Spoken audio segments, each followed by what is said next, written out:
안녕하세요. 정상으로 인도한 사람들 셀파 김혜성입니다. 자, 이번 시간에는 지난 121회 전산세무 1급 기출 2론 문제풀이를 한번 시작해 보도록 하겠습니다. 바로 1번 문제서부터 출발해 보도록 하겠습니다. 자, 다음 중 재무제표에 대한 설명으로 가장 옳지 않은 것은 재무제표는 주석을 포함한다. 네. 재무제표는 기간별 비교 가능성을 제고하기 위하여 전기와 단기의 재무제표를 비교하는 형식으로 표시한다. 네. 자산과 부채는 유동성이 큰 항목부터 배열하는 것을 원칙으로 하죠. 그렇죠? 이건 기초적인 문제인 것 같고요. 3번이 정답이 되겠습니다. 4번 보기도 잠깐 볼까요? 자, 기업의 정상적인 영업주기 내에 실현될 것으로 예상되거나 판매 또는 소비 목적으로 보유하고 있는 자산은 유동자산으로, 그러니까 영업주기 내에 이걸 우리는 단기라고 얘기를 하고 유동성이 있다라고 표현을 하는 거니까, 그래서 정답은 3번이 되겠습니다. 자, 그 다음 문제 2번으로 한번 넘어가 보겠습니다. 문제 2번은 다음 중 일반 기업회계 기준상 유가증권의 재분류에 대한 설명으로 가장 옳지 않은 것은 이렇게 되어 있는데, 자, 우리 문제 2번은 유가증권에 대해서 나와 있는데, 유가증권은 기업회계 기준에서 원칙 재분류할 수 없다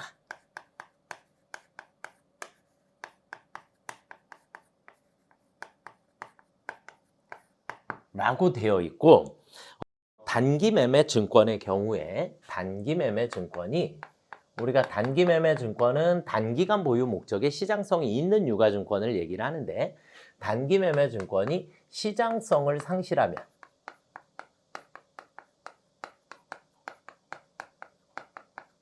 그러면 그때는 매도 가능 증권으로 재분류하여야 한다, 이렇게 되어 있어요. 그리고 중간중간에 목적이 바뀌게 되면 재분류를 할 수 있는 경우의 수들이 생기게 됩니다. 그래서 원칙은 재분류할 수 없다라고 되어 있지만 이 표현 자체가 예외가 존재한다, 이렇게 보시면 될 것 같아요. 아시겠죠? 그래서 기본적으로는 이렇게 여러분들이 조금 알아두시면 좋을 것 같고, 자, 그 다음에 이제 우리 문제랑 조금 기본적으로 우리 단기 매매 증권, 그 다음에 매도 가능 증권, 이렇게 두 가지는 우리가 공정가치로 평가라는 걸 하게 돼요. 공정가치로 평가를 하게 되고, 그 다음에 만기 보유 증권은 우리 뭘로 하죠? 상각 후 원가라는 것으로 평가를 하게 됩니다. 이거는 제가 회계 1급서부터 조금 중요하게 계속 여러분들한테 설명드리는 부분이고, 우리 문제에 자주 출제가 되니까 잘 알아두시면 좋을 것 같아요. 자, 재분류에 대한 설명으로 가장 옳지 않은 것은 그랬어요. 단기매매 증권은 다른 범주로 재분류할 수 없으나 시장성을 상실하는 경우에는 매도 가능 증권으로 분류해야 한다. 네, 시장성을 상실했다. 그러니까 우리가 일반적으로 주식 살게요, 뭐 이렇게 해서 우리가 주식 사이트에서 이제 우리가 주식 같은 걸 사고 팔고 하게 되는데, 그건 우리가 상장주라고 얘기를 하는 거예요. 시장성이 있다라는 것은. 그런데 시장성을 상실했다라는 얘기는 상장 폐지가 되었다. 그래서 이걸 우리는 뭐라고 얘기하냐면 비상장주가 되었다, 이렇게 표현을 하는 거예요. 비상장주가 되면 그때는 매도 가능 증권으로 재분류하셔야 합니다. 유가증권의 과목에 분류를 변경할 때는 취득을 현재의 공정가치로 평가한 후에 취득일이 아니라 우리가 예를 들어서 재분류를 해야 하는 경우에는 재분류했으니까 계정 과목 이름이 바뀌죠. 바뀌는 날에 공정가치로 평가를 하게 됩니다. 그러니까 재분류하는 날에 공정가치로 그러니까 취득일 현재의 공정가치가 아니라 재분류일 현재의 공정가치로 평가한 후에 변경하도록 되어 있습니다. 그래서 2번이 정답이 되겠고요. 매도 가능 증권은 만기 보유 증권으로 재분류할 수 있고요. 만기 보유 증권은 매도 가능 증권으로 재분류할 수 있습니다. 네, 그래서 정답은 2번이 되겠습니다. 자, 그 다음 문제로 한번 또 넘어가 보시겠습니다. 자, 문제 3번 보시도록 하겠습니다. 자, 다음 중 유형자산의 취득원가에 포함하지 않는 것은, 그러면 취득과 관련된 모든 재비용은 원가에 포함한다. 네, 설계와 관련하여 전문가에게 지급하는 수수료, 설계비도 모두 다 취득원가에 포함할 수 있고요. 설치 장소를 위한 준비, 도 마찬가지 원가에 포함하게 되고요. 자본화 대상 차입 원가, 원가에 포함하죠. 근데 자본화 대상이 아닌 차입 원가니까 이것은 비용으로 처리를 해주셔야 되겠죠. 그렇죠? 그래서 4번이 정답이 되겠습니다. 우리 일반 전표 문제에서 계속 자본화 대상 금융비용이 나오죠. 건설 중인 자산으로 처리를 하는. 그래서 그 부분을 잘 이해하고 계시면 좋을 것 같습니다. 자, 그 다음은 이제 문제 4번으로 한번 넘어가 보시도록 하겠습니다. 다음 자료를 이용하여 기말 자본금을 계산하면 얼마인가 그랬어요. 자, 우리 문제 4번은 기말 자본금을 물어봤어요. 기말 자본금. 그런데 자본과 자본금은 완전 다른 말이에요. 그래서 기말의 자본금을 물어봤기 때문에 자본금은 무조건 발행주식수 곱하기 액면으로 계산해 주셔야 합니다. 자본금을 물어봤으니까. 그렇죠? 그래서 지금 이 4번 문제는 문제 푸는 방식이 여러 가지가 있는데 그냥 기본 우리가 T자 계정을 이용을 해서 금액으로 계산하실 수도 있고 그 다음에 아니면 주식 수를 계산을 하시는 방법도 있으세요. 그래서 일단 제일 기본적으로 금액을 기준으로 한번 처리를 해 보도록 하겠습니다. 자, 우리가 제일 마지막에 전기말 자본금이 5천만 원이 있다. 이게 우리는 기초자본금이 되겠죠. 그렇죠? 기초자본금이 5천만 원이 일단 있었다라고 보시면 되겠고 그 다음에 첫 번째에서 증자하여 이렇게 돼 있죠. 증자는 주식을 발행을 했다는 얘기니까 만주 액면 5천 원이니까 우리는 증자했습니다. 그러면 5천만 원만큼을 증자를 했겠죠. 그렇죠? 증자, 무조건 액면으로 따지시는 겁니다. 지금 자본금을 물어본 거기 때문에 무조건 액면. 그래서 5천만 원만큼의 자본금이 증가하였다. 자, 그 다음에 자본잉여금 1,500만 원을 재원으로 무상증자했다. 무상증자는 우리가 자본 전입이다. 자본잉여금을 없애고 자본금을 늘려주시는. 그래서 무상증자해준 얼마가 있죠? 1,500만 원만큼을 더해주시면 됩니다. 그러면 1억 1,500만 원만큼 2번이 정답이 되겠네요. 첫 번째 문제 푸는 방식이었어요. 그래서 지금 이 문제에서 중요한 거는 증자를 했을 때 발행 주식수 곱하기 액면으로 계산을 해야 정답이 나온다. 이렇게 보시면 되겠고 자, 얘를 문제를 조금 바꿔서 주식수로 한번 볼게요. 주식수로 보면 첫 번째 문제에서 증자할 때 증자 만주라 그랬고요. 만주에서 액면이 5천 원이다 라고 나와 있어요. 그래서 주식수 나와 있고 액면은 무조건 5천 원입니다. 이렇게 되어 있는 상태이고요. 그죠? 자, 그 다음에 자본잉여금 1,500만 원이라 그랬으니까 1,500만 원을 우리가 5천 원으로 나눠 보시면 3천주. 그래서 이 만주 있었고 플러스 3천주. 그리고 우리 전기말 자본금, 이게 기초죠. 그래서 기초가 5천 원으로 나눠주시면 만주. 그러니까 주식 수만 가지고 23,000주. 그래서 액면 5천 원에 곱하기 23,000주를 계산을 해주셔도 우리는 1억 1,500만 원입니다. 라고 하는 것을 계산을 하실 수 있으세요. 뭐하러 복잡하게 이렇게 계산하냐고요? 그게 아니라 우리 중간에 수치 계산을 헷갈릴까봐 제가 이렇게 주식 수로 계산하는 방법도 생각은 하고 계셔야지 된다. 이렇게 해서 한 번 더 설명을 한번 드려본 겁니다. 그래서 참고를 해주시면 좋을 것 같아요. 자본금을 물어보는 건 무조건 발행주식 수 곱하기 액면입니다. 아시겠죠? 자, 그 다음은 문제 5번으로 한번 넘어가 보시도록 하겠습니다. 자, 문제 5번. 다음 중 이연법인세 회계에 대한 설명으로 가장 옳지 않은 것은, 그러니까 이연법인세는 해당 자산이나 부채가 뭐 과대계상됐던가 과소계상됐던가 이렇게 됐을 때 우리가 법인세가 내가 돌려받아야 될 게 있을 수도 있고 더 추가 납부해야 될 경우의 수들도 생길 수 있어요. 그걸 우리가 이연법인세다라고 얘기를 하게 되는데 여기에 대한 설명으로 가장 옳지 않은 것은 이렇게 물어봤어요. 매기 기업이 납부할 법인세 부담은 각 보고기간 말 현재의 세율과 세법을 적용하여 측정한다. 당연하겠죠. 이연법인세 자산과 이연법인세 부채는 현재 가치로 할인하지 않는다. 주어져 있는 금액 그대로만 인정이 된다. 자, 그 다음 자산 부채의 장부금액과 세무기준액의 일시적 차이에 대하여 원칙적으로 이연법인세를 인식하여야 한다. 그러니까 세법상의 자산에 그 다음에 우리 기업회계 기준 간의 차이가 발생을 했을 때 우리가 이연법인세를 계산을 하도록 되어 있고요.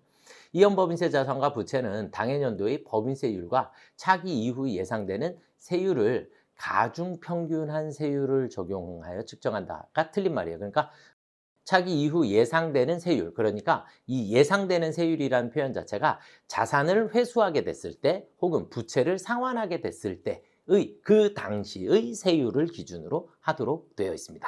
그래서 가중평균한 세율을 적용하는 것이 아니라 내 자산이 회수될 때 혹은 부채가 상환될 때 그때 당시의 세율을 적용하도록 되어 있다. 이렇게 보시면 될 것 같아요. 그래서 4번이 정답이 되겠습니다. 자, 그리고 우리 문제 6번으로 한번 넘어가 보겠습니다.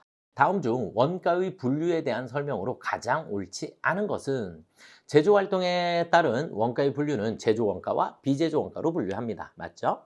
관련 원가는 특정 의사결정에 관련이 있는 원가를 말하며 의사결정 대안들 간의 차이가 나는 미래 원가를 말한다. 그래서 관련 원가는 아직 사용하지 않은, 아직 의사결정이 끝나지 않은, 쓴 돈은 이미 의사결정이 끝났다. 그래서 비관련 원가예요. 그 대표적인 게 비관련 원가의 대표적인 게 매몰 원가라고 하는 게 있고요.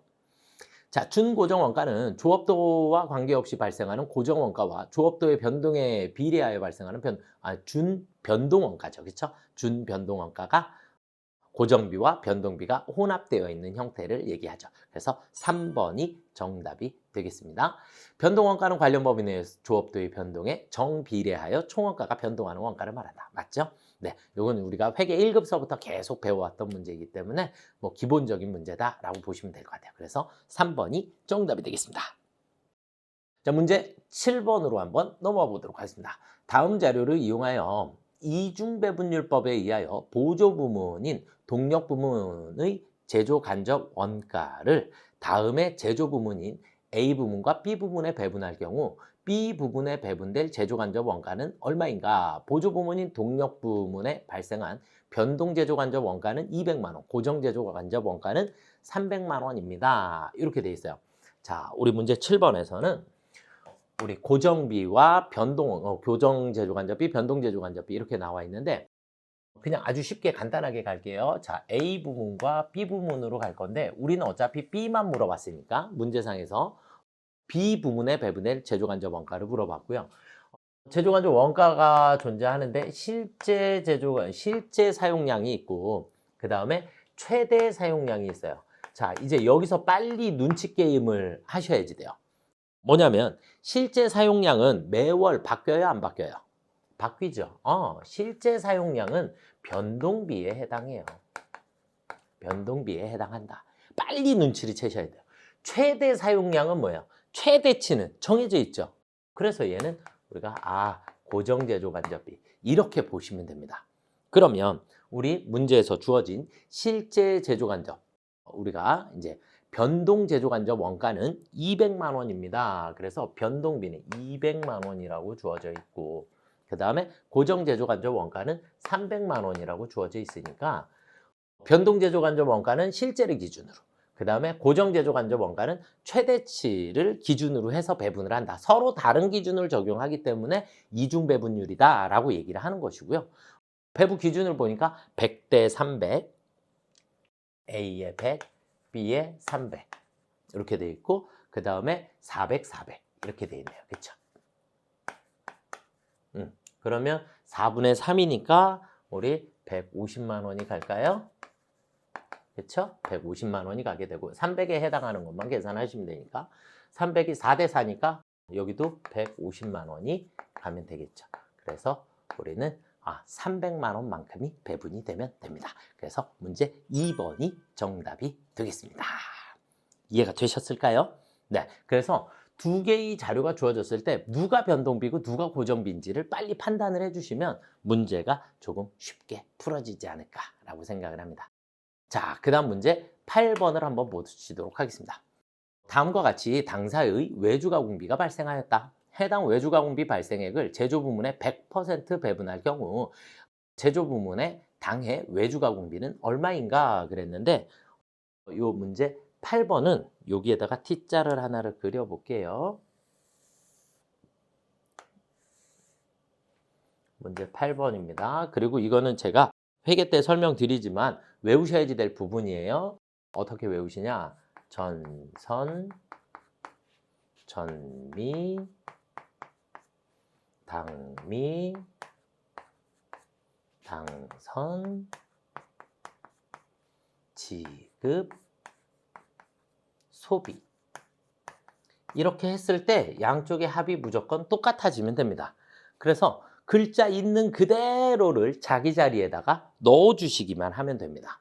첫 번째 당월 미지급액, 당월 미지급액 이렇게 찾아가시는 거예요. 그래서 얘는 차변에 100만 원 이렇게 넣어주시면 되겠고 당월 지급액 300만 원, 지급액 300만 원 이렇게 넣어주시면 되고 전월 미지급액 150만 원, 전월 미지급 150만 원 이렇게 넣어주시면 되겠고 전월 선급액 200만 원입니다. 전월 선급액 200만 원. 외우실 필요가 있겠죠. 한 문제 그냥 공짜로 맞으니까 전선, 전미, 당미, 당선, 지급, 소비 이렇게 그냥 암기하시면 그리고 그대로 마감해 주시면 150만 원 빼주시면 얼마나요? 450만 원의 소비액이 나오겠네요. 맞죠? 네. 그래서 정답은 3번이 되겠습니다. 이해가 되시죠? 네. 자, 그 다음 문제 9번으로 한번 넘어가 보시도록 하겠습니다. 문제 9번. 다음 중 종합원가 계산에 대한 설명으로 가장 옳지 않은 것은 평균법 선입선출법이니까 우리 이렇게 할게요. 자, 문제 9번은 완성품 환산량의 계산.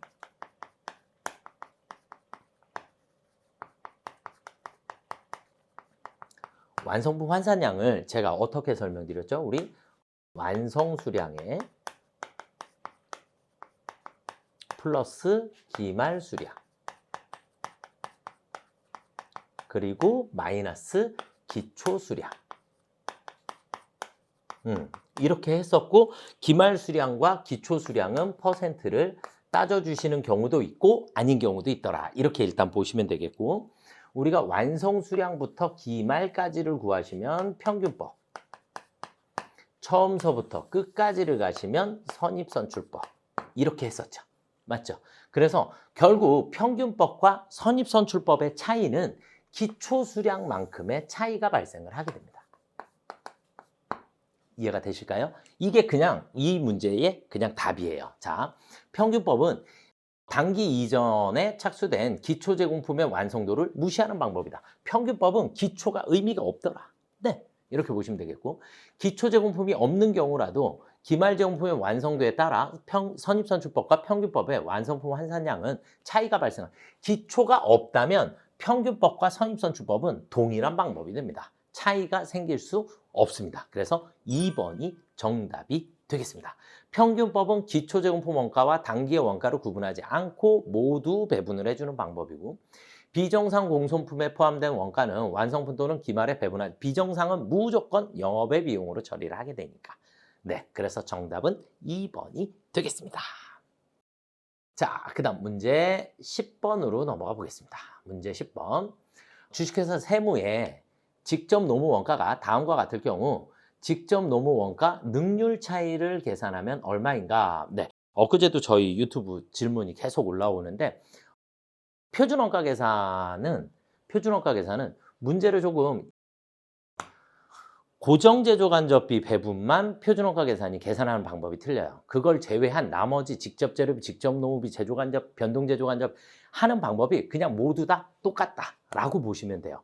그래서 제가 그냥 수업 시간에 하는 방법 그대로 자, 우리는 그냥 실제 원가가 있고 표준 원가가 있고 그 사이에 실제와 표준을 결합한 중간 단계가 생기게 되는데 무조건 표 그냥 이렇게 세 가지로 계산을 해주시면 돼요. 그래서 실제 원가, 표준 원가 이렇게 계산을 할 거예요. 그래서 첫 번째는 가격 차이라는 게 생기게 되고 그리고 두 번째는 능률 차이라는 게 생기게 된다. 그리고 무조건 바깥쪽에 있는 걸 안쪽에다가 집어넣어 주시면 된다.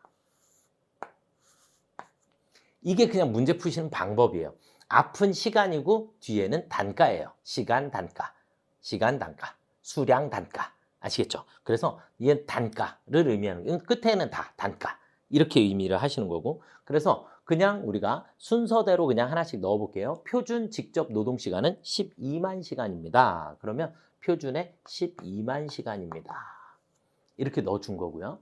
자, 임률 차이가 50만 원 불리하다 그랬어요. 임률 차이가 있고 임률, 가격 차이, 능률 차이, 그 다음에 부등호의 방향이 이쪽으로 가 있으면 유리,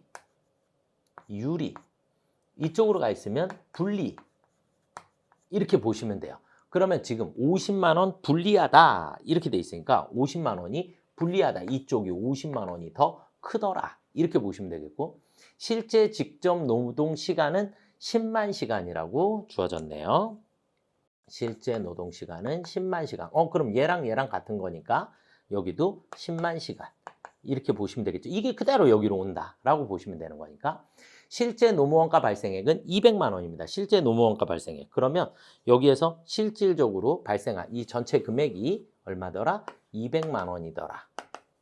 그러면 이쪽이 더 크다 그랬죠. 불리하다 그랬죠. 그러면 여기에서 나온 금액은 얼마겠어요? 150만 원이 나오겠죠.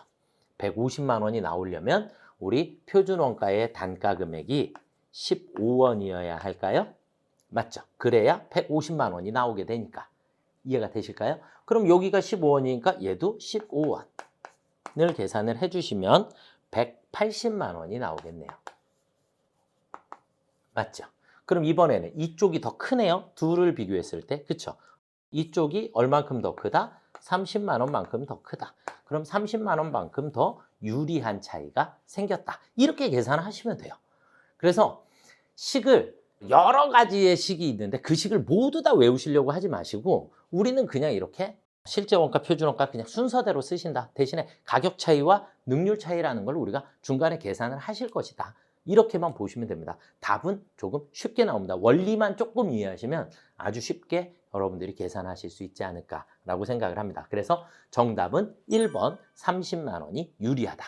그냥 요렇게를 한번 이해를 한번 해보세요. 아니, 이해보다는 저는 암기, 자기 자리 찾아가기 이렇게 보시면 될 것 같습니다. 자, 그 다음 문제로 한번 넘어가 보시도록 하겠습니다. 자, 우리 문제 11번입니다. 다음 중 부가세법상 의제 매입에 대한 설명으로 가장 옳지 않은 것은 사업자가 부가가치세를 면제받아 공급받거나 수입한 농산물 등을 원재료로 하여 제조 가공한 재화 또는 창출한 용역의 공급에 대하여 부가가치세가 과세되는 경우 농산물 등의 가액에 법에서 정한 일정률을 곱하여 계산한 금액을 매입세액으로 공제할 수 있다. 맞죠? 네. 의제 매입세액을 적용받으려는 사업자는 원칙적으로 농산물 등 면세로 공급받은 사실을 증명하는 서류를 납세지 관할 세무서장에게 제출해야 한다. 당연하겠죠. 의제 매입세액 공제는 확정 신고 시에만 가능하고 예정 신고 시에는 할 수 없고 그냥 공짜 3번이 정답이네요. 확정 때만 하는 거 우리가 대손세액 공제. 그렇게 암기하시면 됩니다. 그래서 의제 매입 예정 때도 하고 그 다음에 우리가 확정 때도 하죠. 그리고 우리 의제 매입세액 어떻게 배웠죠? 확정 때는 반드시 뭐 해야 된다? 정산이라는 걸 해주셔야지 된다. 맞죠? 그렇게 배웠어요. 그래서 정답은 3번이 되겠습니다. 자, 그 다음 문제 12번으로 넘어가 보도록 하겠습니다. 다음 중 부가세법상 매입자 발행 세금 계산서의 발행에 대한 설명으로 가장 옳지 않은 것은, 이건 그냥 간단하게 매입자 발행 세금 계산서다라고 하는 것은 원래는 세금 계산서 판매자가 구매자한테 발급을 해주는 거죠. 근데 판매자가 발급을 하지 않기 때문에 구매자가 거꾸로 역발행하는 경우를 얘기를 해요. 이해가 되셨죠? 근데 이걸 아무 때나 해주는 게 아니라 상대방의 정당한 사유가 있어야 되겠죠. 그리고 거래 증빙이라는 게 제출이 됐을 때 이렇게 보시면 돼요. 그래서 자, 옳지 않은 것이라 그랬어요. 1번 세금 계산서 발급 의무 사업자의 소재 불명 및 연락 두절도 발행세. 상대방이 연락도 안 되고 저 분명히 이렇게 물건을 공급받았는데 세금 계산 발행 안 해줘요. 저 증거 자료는 이렇게 있습니다. 계좌 이체한 내역 뭐 이런 것들이 증거 자료가 될 수 있죠.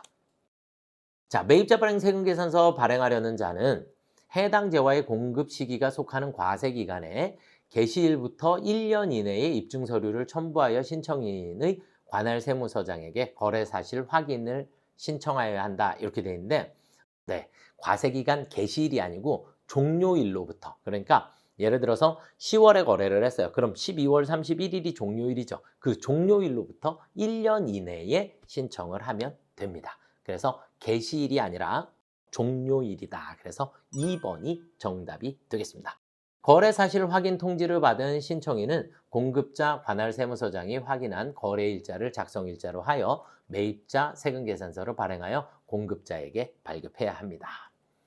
공급자에게 발급한 경우 신청인은 경정청구 시 매입자 발행 세금계산서 합계표를 제출한 경우 해당 매입세액을 제와의 공급 시기에 해당하는 과세기간에서 공제받을 수 있게 됩니다.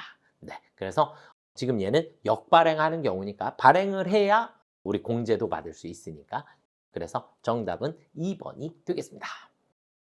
자, 다음 중 13번입니다. 다음 중 소득세법상 종합소득공제에 대한 설명으로 가장 옳지 않은 것은 직계존속이 재혼한 경우 생부, 생모만 기본공제 대상자로 본다. 아니요. 재혼을 하게 되면 재혼한 부모도 기본공제 대상자로 보게 됩니다. 그러면 재혼을 했을 때 계부, 계모만 되나요? 아니요. 생부, 생모도 다 됩니다. 그럼 4명으로 늘어날 수도 있고. 4명이 되나? 3명이 되나? 1명이 남아있는 거니까 3명까지 이렇게 해서 어찌됐든 생부, 생모, 계부, 계모 모두 다 기본공제 대상자에 해당합니다. 그래서 정답은 1번이 되겠고요. 인적공제만 판단 시 장애인의 경우 기본공제 및 추가공제 모두 나이의 제한을 받지 않는다. 맞죠? 장애인의 경우는 소득 제한만 받게 됩니다. 그래서 나이 제한을 받지 않는 사람은 2사람. 그래서 배우자와 그 다음에 장애인은 나이 제한을 받지 않습니다. 추가 공제 중 부녀자 공제와 한부모 공제는 중복 적용이 되지 않기 때문에 한부모가 더 유리하죠. 그렇죠? 한부모가 더 유리하다. 이렇게 보시면 되겠고, 직계 존속의 경우 함께 거주하지 않아도 기본 공제 대상이 된다. 네, 맞습니다. 그런데 국외에 거주를 하면 국외 거주는 기본 공제 대상자에서 제외예요. 그래서 4번도 정답이 될 것 같습니다. 그래서 1번, 4번이 모두 정답이 될 것 같습니다. 그래서 직계존속의 경우, 직계존속, 저도 저희 부모님이 지방에 살고 계시지만 이렇게 우리가 이걸 뭐라고 얘기하냐면 주거 형편상 별거다라고 얘기를 해요. 그런 경우에는 공제 대상이 되는 거고, 대신에 단 국외에 거주하는 경우에는 기본공제 대상자가 되지 않습니다. 아시겠죠? 그래서 1번, 4번 모두 정답인 것 같습니다. 자, 그 다음 문제 14번으로 넘어가 보겠습니다. 다음 중 소득세법상 과세표준 확정신고 의무가 있는 경우는 그랬는데, 근로소득만 있으면 연말정산으로 끝나죠. 그렇죠? 공적연금소득이 있는 자 당연히 연금 받으면서 소득공제 세금을 다 원천징수하기 때문에 확정신고하지 않아도 되고요. 국내 사업장에 있는 경우 국내 원천 사업소득, 사업소득은 무조건 확정신고 의무가 있다. 이렇게 보시면 됩니다. 또 이렇게 말씀드리면 보험업을 하시는 분들처럼 연말정산이 가능한 사업자들도 있어요. 그 경우를 제외한 나머지들 사업소득이다라고 하면 무조건 확정신고 의무가 있다. 이렇게 보시면 될 것 같고요. 퇴직소득은 분류과세죠. 분류과세는 확정신고 의무가 없어요. 그냥 그 당시에 세금을 내면서 과세 의무가 종결이 돼버리고, 공적연금은 또 연금소득이 발생을 했을 때 세금을 납부를 하기 때문에 거기에서 의무가 종결될 수 있고, 그래서 정답은 3번이 되겠습니다. 자, 다음 중 법인세법상 15번입니다. 마지막입니다. 법인세법상 이중과세 문제의 제거 또는 완화를 목적으로 하는 제도가 아닌 것은, 그랬어요. 이중과세라는 게 뭐예요? 우리가 배당소득을 배울 때 우리가 그로스업이라고 하는 걸 배우게 돼요. 그렇죠? 그로스업이다라고 하는 것은 뭐냐면, 배당소득이다라고 하는 것은 이익에 대하여 일부를 배당으로 나누어 주게 되는데, 우리 기업은 그로스업이다라고 하는 게 뭐냐면, 우리가 배당소득이다라고 하는 게 발생을 하게 되면 회사는 이익이 생기면 이익의 일부를 떼서 배당이다라고 하는 걸 하게 돼요. 배당이다라고 하는 걸 하게 되는데, 그러면 회사는, 우리 기업은 이익에 대해서 법인세를 냈어요. 법인세를 이미 납부를 했는데 이 이익을 배당함으로써 이 배당에 대해서 다시 소득세를 부과를 하기 때문에 이중과세다라고 얘기를 해서 이중과세다라고 얘기를 하기 때문에 그럼 이 법인세를 내기 이전 상태로 만들자. 법인세 납부 이전 상태로 만드는 걸 우리가 그로스업이다라고 얘기해요. 그래서 내기 전 상태의 금액을 먼저 계산을 하고 거기에 대해서 배당소득세를 계산을 해요. 그럼 배당소득세 계산을 했을 때 이미 법인세 냈으니까 낸 금액을 차감한 나머지만 납부를 하게 됩니다. 이걸 우리가 그로스업이다라고 얘기를 하는데 이런 것들이 모두 같은 돈에 대해서 돈은 하나인데 세금이 두 개가 납부를 하면 안 된다. 세금이 이중과세되면 안 된다. 라는 표현으로 사용이 되는 거고 그래서 이 이중과세를 억제해주기 위한 것. 자, 그럼 첫 번째 수입배당금 금방 설명드렸죠. 그래서 입금 불산입해야 한다. 외국 납부세액 공제. 이건 뭐냐면 외국에서 물건 팔아서 외국에서 돈을 벌었어요. 그런데 국내 기업은 국내에서 발생한 소득, 국외에서 발생한 소득에 대해서 모두 납세 의무가 있어요. 그런데 외국에서 벌은 돈은 외국에다가 세금을 냈는데 그 돈에 대해서 다시 국내에 와서 국내에서 다시 또 세금을 내야 되니까 이중과세가 되죠.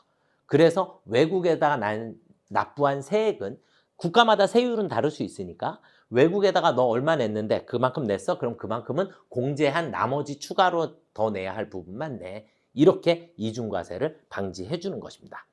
자, 임대보증금 등의 간주입금에서 차감하는 금융수익. 그러니까 임대보증금에 대해서 우리가 간주입금 계산해서 세금을 납부를 하게 되는데 그 간주입금 계산할 때 그 임대보증금에 대해서 이자 수익 벌어들인 돈이 있다. 그러면 그건 수익으로 우리가 잡았기 때문에 그 부분을 뺀 나머지에 대해서만 입금으로 봐야 한다. 이렇게 개념이시고요. 주식 발행 초과금에 대한 입금 불산입. 이건 우리가 기업회계 기준에서도 입금으로 안 잡으니까 어차피 입금 불산입해도 상관이 없는, 그래서 아무런 문제가 발생하지 않는, 그래서 4번이 정답이 되겠습니다. 자, 이번 회차가 제 생각에는 요 근래 나와 있는 문제들 중에서는 조금 쉽지 않았나. 요즘에 하도 문제가 많이 어려워서 조금은 쉽지 않았나라고 생각이 들고요. 여러분들이 기본에 조금 충실한 문제풀이를 조금 해주시면 좋을 것 같고 문제를 하나를 맞추는 게 먼저 중요한 게 아니라 우리가 하나씩 알아가는 게 훨씬 더 중요하다. 이렇게 보시면 좋을 것 같아요. 네, 여기까지 121회 전산세무 1급 이론 문제풀이를 마쳐드리고요. 여러분들 이번 시험에 좋은 결과 있기를 응원하도록 하겠습니다. 수고들 많이 하셨습니다.